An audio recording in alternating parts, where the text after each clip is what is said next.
Imagine a nation crushed. For 18 years, the Israelites have lived under the iron fist of Eglon, the gargantuan king of Moab. He is a man protected by walls, legions of guards, and a sheer physical presence that intimidates anyone who dares look him in the eye. But in the shadows, a plan is being born, not by an army, but by one man.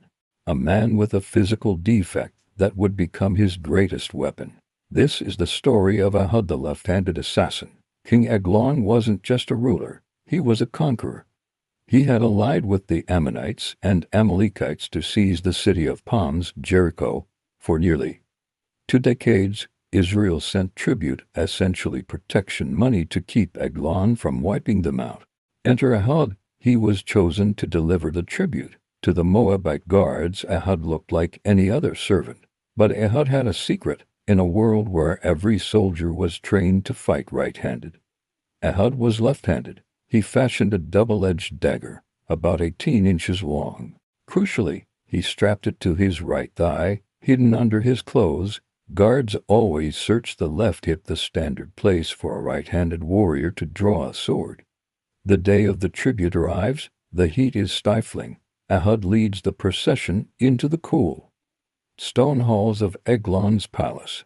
He watches the king, a man described in the text as very fat, a sign of his excessive wealth, and the food he's stolen. The tribute is paid. The ceremony ends. Ehud and his men turn to leave. They walk all the way back to the stone idols near Gilgal. But then Ehud stops. He tells his men to keep going. He turns around.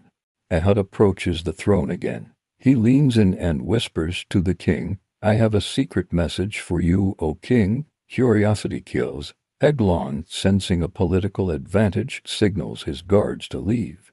The room clears. It is just the oppressor and the assassin in a private, upper cold chamber. The Bible describes this moment with brutal detail. As Eglon rises, Ehud draws the blade. Before the king can scream, the blade is buried deep. Because of Eglon's size, the hilt follows the blade into the wand. The fat closes over the handle. There is no blood on the floor, yet the wound is sealed by the king's own body. This is where the suspense peaks. Ehud doesn't run. He calmly walks out, locks the doors to the roof chamber from the outside, and strolls past the guards. The guards wait and wait.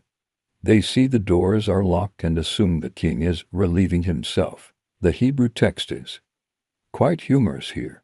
By the time they get a key and open the door to find their king dead on the floor, Ehud is miles away. He reaches the hill country of Ephraim and blows the ram's horn. The Israelites, inspired by the death of the tyrant, rushed down.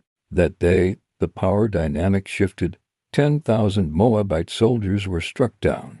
The Bible records that after Ehud's strike, the land had peace for 8 years. It wasn't just a political assassination. It was a message that no matter how high the walls or how many guards stand at the door, the cry of the oppressed will eventually find a way through.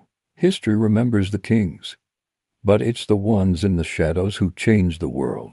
What do you think of this gritty side of biblical history? Should I cover the story of Yael and the tent peg next? Let me know in the comments. Don't forget to like and subscribe for more ancient mysteries.